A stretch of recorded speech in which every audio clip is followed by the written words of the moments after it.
नमस्कार, सत श्री अकाल, वणक्कम। आप सभी का ऑल टाइम मीडिया में फिर से स्वागत है। हमारे साथ है मौजूद आरिफ अज़ाकिया सर। आरिफ अज़ाकिया सर को इंट्रोडक्शन की ज़रूरत नहीं है, कराची के मेयर रह चुके हैं, उनका अपना यूट्यूब चैनल चलता है। बहुत बेखौफ होकर बहुत बेखौफ होकर और बहुत हिम्मत चाहिए, गलत को गलत कहने का और सही को सही कहने का। जो अपनी जान पर खेलकर ये कहते हैं, डेफ़िनेटली इनको हमेशा खतरा रहता है। पर आज का मुद्दा बड़ा इंटरेस्टिंग है और सर उसी के साथ मैं आपका वेलकम करना चाहूँगी। अगर पाकिस्तान टूटता है, तो भारत के मुस्लिमों पर क्या असर पड़ेगा? क्योंकि ये जो शरिया चलाने की कोशिश करते रहे और जिस बेसिस पे इन्होंने एक देश माँग लिया और 1 से 2 देश हो गए, बांग्लादेश और पाकिस्तान, उसका भारत के मुसलमानों पर आपके हिसाब से क्या असर पड़ेगा? जी सर। देखें मुख्तलिफ सिनारियोज़ हैं। एक तो ये है कि पाकिस्तान किस तरह टूटता है। अगर पाकिस्तान में बलूचिस्तान अलग होता है, पख्तून एरिया अलग होते हैं, सिंध अलग होता है और पंजाब अलग होता है, तो भारत को नुकसान नहीं है, भारत को इसका फ़ायदा ही होगा। लेकिन एक और सिनारियो है कि बलूचिस्तान अलग होता है, पख्तून अलग होता है, लेकिन रिमेनिंग पंजाब और सिंध पाकिस्तान बने रहते हैं। तो ये एक बड़ा खतरनाक सिचुएशन है। इसलिए कि देखें आपको सिंध में मामला देखने होंगे। सिंध की जो मेजॉरिटी आबादियाँ हैं ना वो 3 हैं। सबसे ज़्यादा वहाँ पे सिंधी हैं, फिर मुहाजिर हैं जो इंडिया से हिजरत करके आए थे और थोड़े बहुत पख्तून हैं, अफ़गान पख्तून। जो अफ़गान रेफ्यूजीज़ आए थे वो वहाँ पे सेटल्ड हो गए हैं। अब सिंध में 1947 से लेके आज तक सिंध का चीफ मिनिस्टर और जितनी मेजर मिनिस्ट्रियां हैं वो सिंधियों के पास हैं, लेकिन सिंधी की हालत बहुत खराब है। क्यों भाई, जब आपका रूल कर रहा है तो वो रूलर जो है ना सिंध का, वो हमेशा से एक फ्यूडल लॉर्ड होता है, एक जागीरदार होता है। और सिंध एक फ्यूडलिस्टिक सोसाइटी है, रूरल सिंध। अर्बन सिंध में मुहाजिर रहते हैं, उस पर मैं बाद में आता हूँ। अब वो रूरल सिंध अपनी पॉपुलेशन और इलेक्टोरल बाउंड्रीज की वजह से हमेशा ज्यादा सीटें पीपल्स पार्टी ले जाएगी, मुस्लिम लीग नून ले जाएगी, मुस्लिम लीग पीर पगारा की जो है वो फंक्शनल मुस्लिम लीग वो ले जाएगी। ये सब जागीरदारों की पार्टियां हैं और ये जागीरदार 47 से पाकिस्तान में सिंध को रूल कर रहे हैं आर्मी की मदद से। अब सिंध पाकिस्तान की सोने की चिड़िया है। पाकिस्तान के फेडरल बजट को 70% से ज्यादा, 70% से ज्यादा सिंध से जाता है। अब सिंध पाकिस्तान में सबसे ज्यादा लूटमार होती है, कौन करता है? या तो जागीरदार करता है या आर्मी करते हैं, मिलके करते हैं दोनों। तो जागीरदार कभी भी नहीं चाहेगा कि सिंध अलग हो, क्योंकि सिंधु देश बन गया तो फिर जागीरदारों की वो चौधराहट रहेगी नहीं, वो कंट्रोल रहेगा नहीं। तो जागीरदार have always been a part of Pakistan army और वो सिंध को रूल कर रहे हैं। दूसरा ग्रुप है मुहाजिर। मुहाजिर शुरू से आर्मी के बूट चाटते रहे हैं जब से पाकिस्तान आए। हुआ ये था कि 47 बना तो पाकिस्तान बनाया तो पाकिस्तान अमेरिका और इंग्लैंड ने था और उनको वहां पे अपना एजेंट इन्होंने आर्मी को बनाया। अब आर्मी को अपना रूल कायम करने के लिए सबसे ज्यादा खतरा था बंगालियों से, क्योंकि मेजोरिटी बांग्लादेश की थी, वो ईस्ट पाकिस्तान की थी। तो इसलिए डेमोक्रेसी कभी आने नहीं दी गई। अयूब खान का मार्शल लॉ आ गया, मार्शल लॉ चलता रहा। और ये जो पाकिस्तान की जो ब्यूरोक्रेसी थी 47 के बाद, वो मेजोरिटी उन मुहाजिरों के ऊपर थी जो भारत से माइग्रेट करके आए थे। भारत के जो जितने बड़े बड़े नवाब और ये सब थे, सैफ अली खान का खानदान हो गया, दूसरे जितने आज आप देखते हैं, वो तो भारत में रह गए थे। मिडिल क्लास जो कि ब्यूरोक्रेसी में थे, अंग्रेजों की ब्यूरोक्रेसी में थे, वो सब आ गए पाकिस्तान। तो वो पढ़े लिखे थे, वो पाकिस्तान की ब्यूरोक्रेसी पे आके छा गए। अब आर्मी मुल्ला और ब्यूरोक्रेसी की मदद से पूरे पाकिस्तान में रूल कर रही थी। बंगालियों ने अपनी मूवमेंट चलाई, बांग्लादेश बन गया। अब इनको मुहाजिरों की जरूरत नहीं रही, क्योंकि अब ऑलरेडी 25 साल हो गए थे पाकिस्तान बने।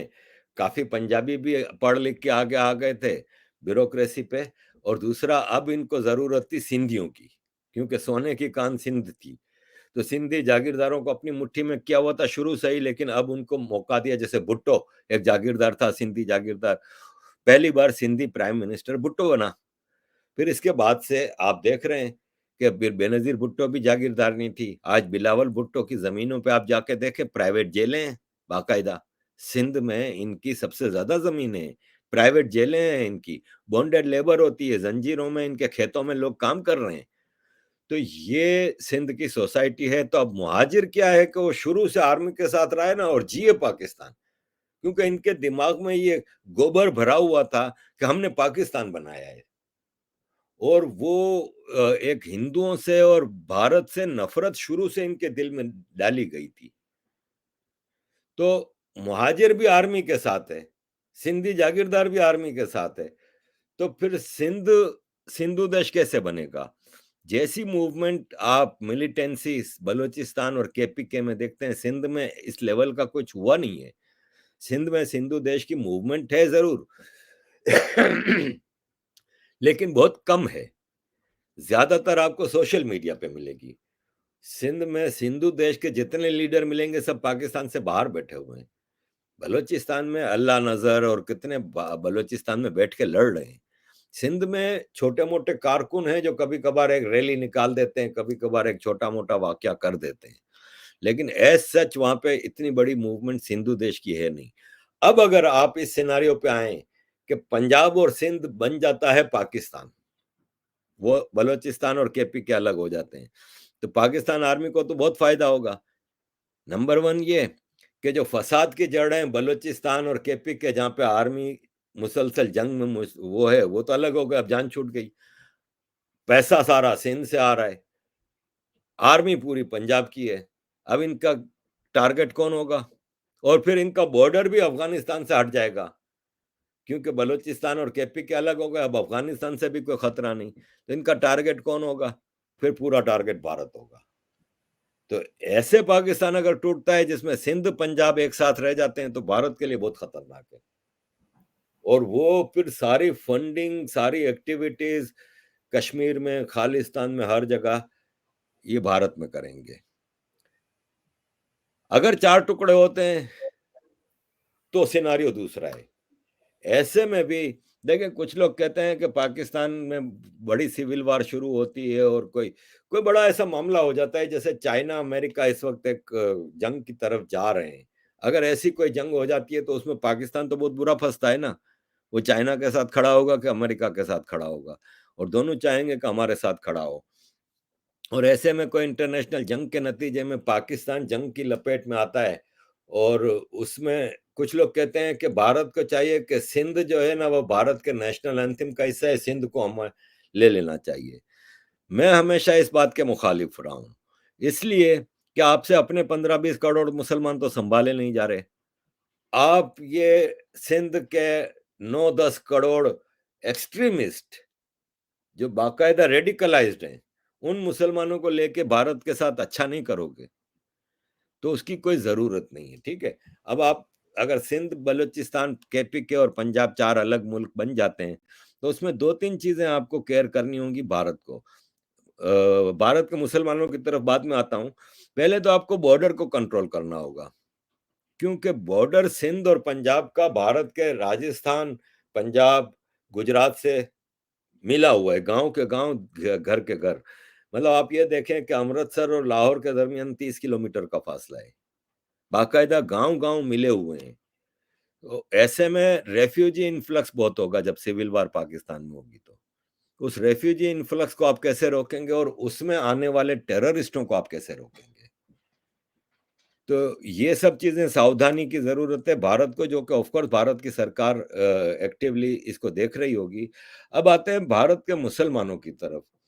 तो देखिए, नो डाउट कि भारत के मुसलमानों में जो भारत में इतना मुसलमान है, मेरी अपनी रीडिंग है कि मेजोरिटी है ना वो प्रो भारत है। ये और बात है कि आप एक मुसलमान से पूछेंगे कि आप पहले पाकिस्तानी हैं कि पहले मुसलमान, तो वो कहेगा पहले मुसलमान हूँ। वैसे ही वो कहेगा पहले मुसलमान हूँ फिर इंडियन हूँ, वो अलग चीज है।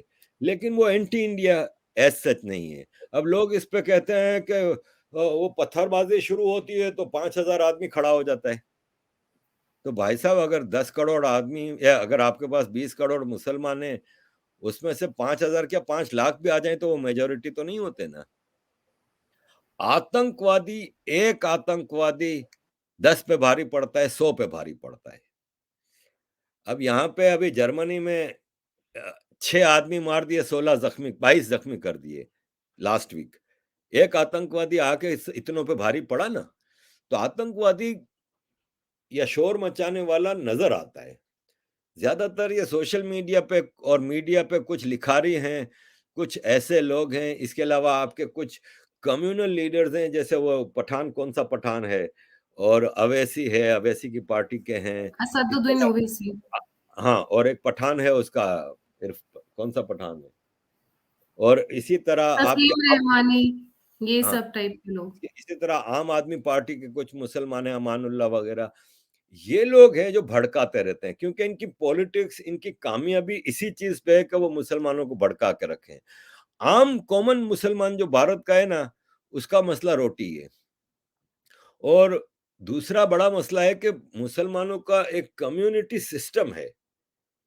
आप जैसे कई ड्रामे हम देखते हैं जिसमें इंडिया के गाँव में कि हम समाज से बच के कैसे रह सकते हैं? समाज में रहना है, हम तुम्हारी शादी इस लड़के से नहीं कर सकते क्योंकि हम समाज का हिस्सा हैं और ये वो।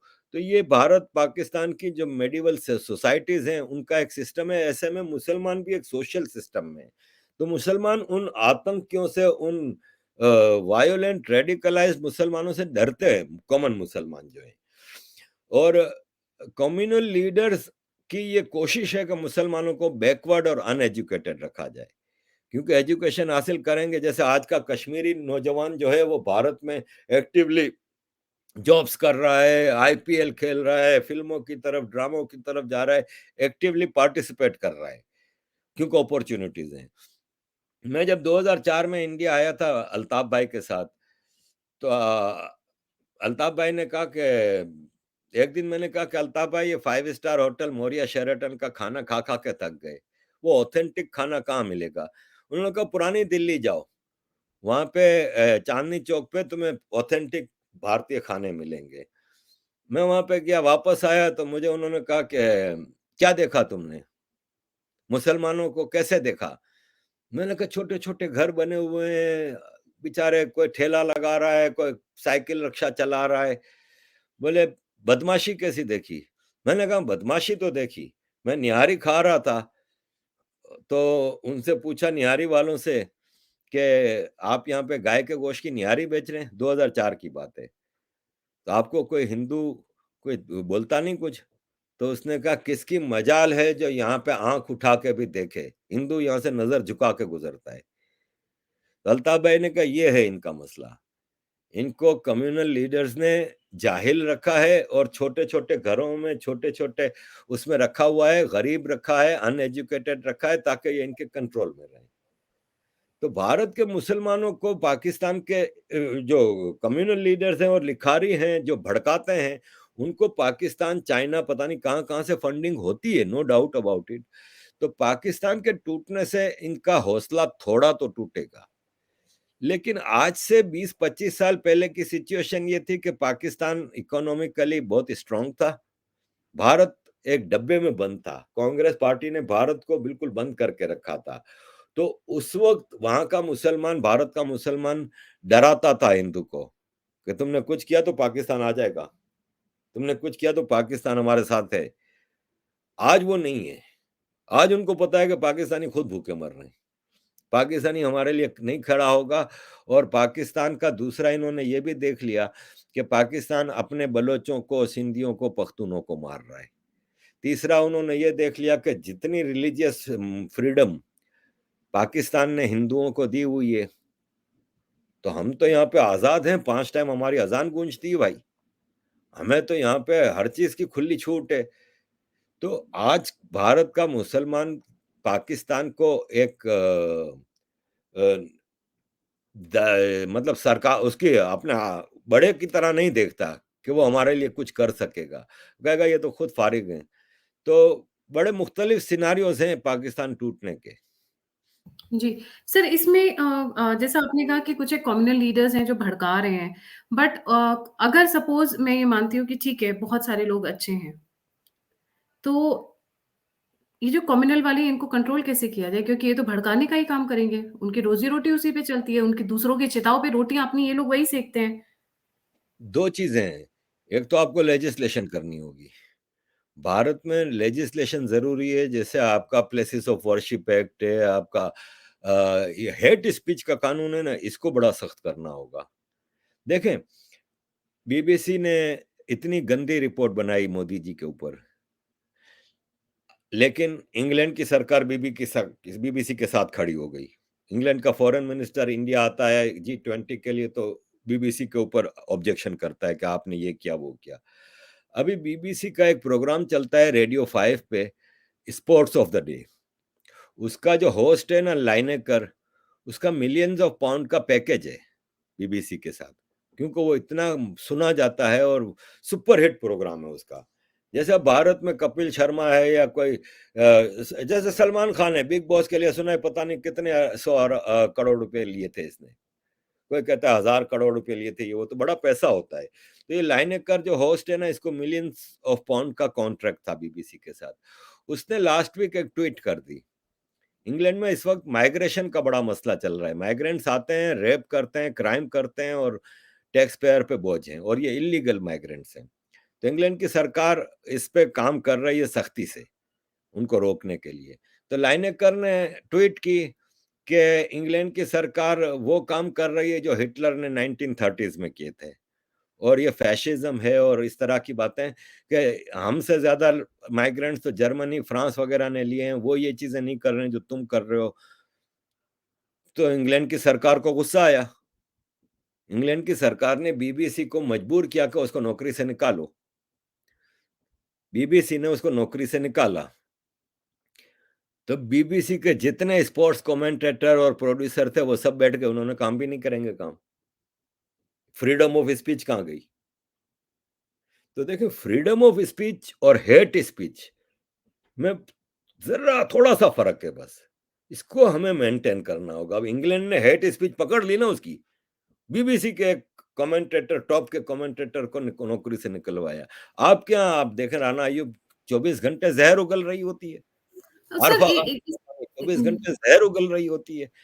इन्होंने कन्हैया लाल के मरने पे तो एक ट्वीट नहीं की, किसी मुसलमान को सुई चुभ जाए तो इसके ऊपर हंगामा खड़ा कर देते हैं। तो ठीक, आपके यहाँ हेट स्पीच का कोई कानून ही नहीं है।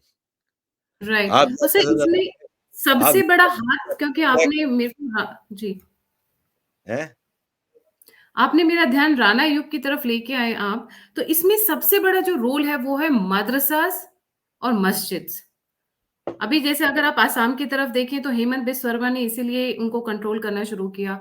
योगी आदित्यनाथ ने यूपी में उनको कंट्रोल और रिफॉर्म करने की कोशिश की कि भई आपको साइंस पढ़ना पड़ेगा, आपको मैथ्स पढ़ना पड़ेगा, आपको टीचर्स ऐसे लेके आने पड़ेंगे जो सर्टिफाइड टीचर्स हैं। आप अपनी मर्ज़ी नहीं चला सकते हैं। उसी तरीके से जिस तरीके से इनके पास जो ब्लैक मनी आ रहा था, अगर मैं बोलूँ तो लक्षद्वीप के रास्ते से, because Lakshadweep is 99% Muslims, right? वहां से पूरा गोल्ड और ड्रग्स की स्मगलिंग, ये एक बहुत बड़ा मेजर फंडिंग था मदरसास के लिए और मस्जिद के लिए अक्रॉस द कंट्री। उसी तरह पीएफआई। तो ये पूरा एक जो नेटवर्क है, इस पे पाकिस्तान के क्रैश होने से इस पूरे नेटवर्क पर क्या असर पड़ेगा? मुस्लिम्स पे एक साइकोलॉजिकल इफेक्ट आएगा, बट इस पूरे नेटवर्क पर क्या असर पड़ेगा? देखिए, ये सब एजम्पशन है। अभी दिल्ली दूरस्थ, अभी बहुत दूर की बात है। अभी तो पाकिस्तान के टूटने के भी चांसेस नजर नहीं आ रहे, साफ बात है।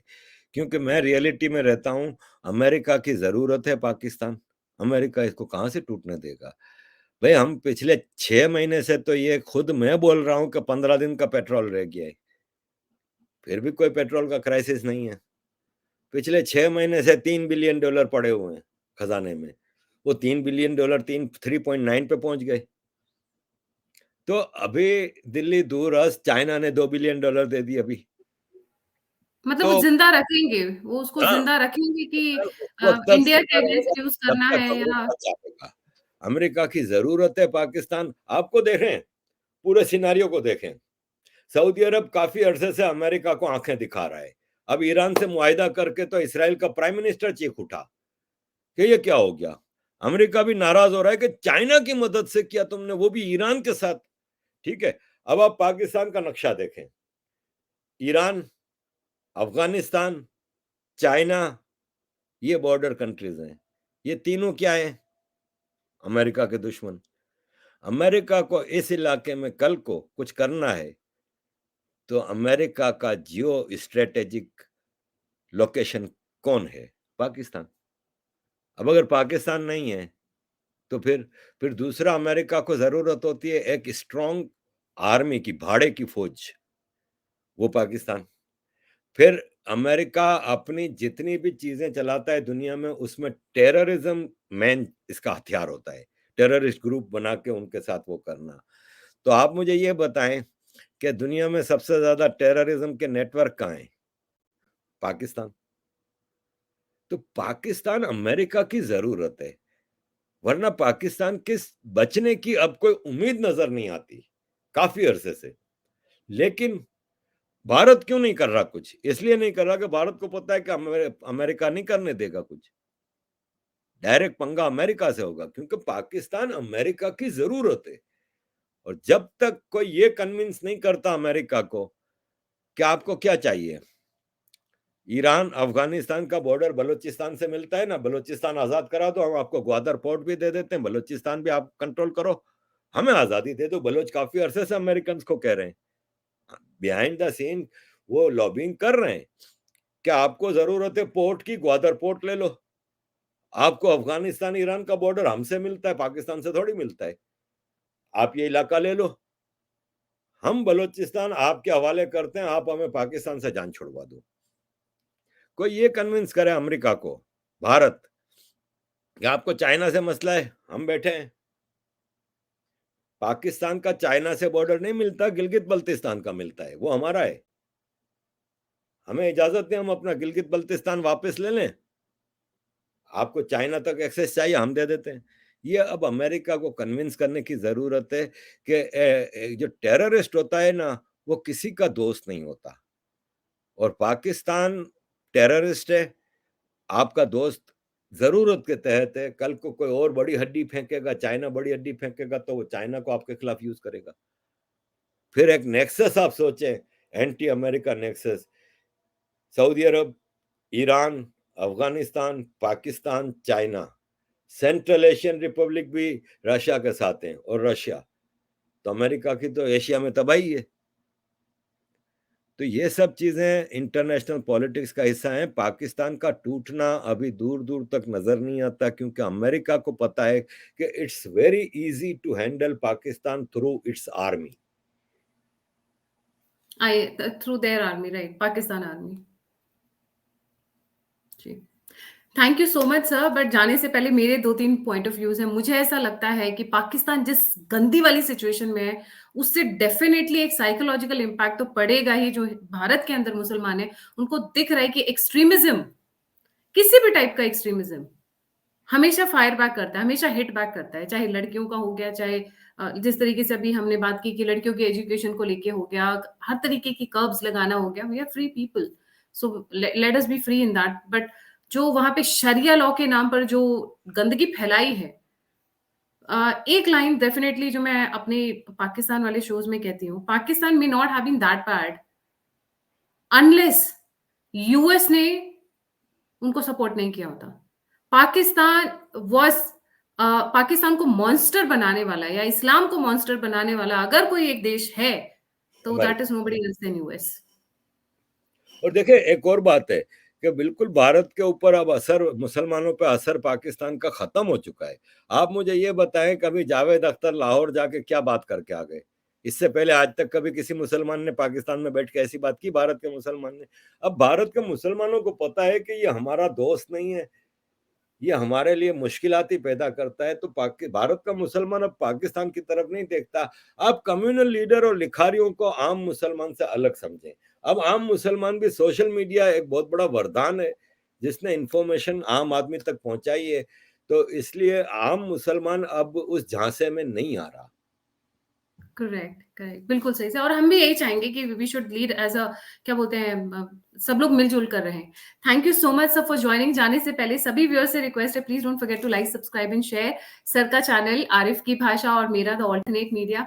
और आप कोई भी इनपुट देना चाहते हैं, फीडबैक देना चाहते हैं, मुझे कंट्रीब्यूट करना चाहते हैं, सपोर्ट करना चाहते हैं, तो सभी लिंक्स डिस्क्रिप्शन बॉक्स में हैं। इसी के साथ जय हिंद, जय श्री राम, हर हर Mahadev. Thank you so much sir. Thank you. Thank you sir.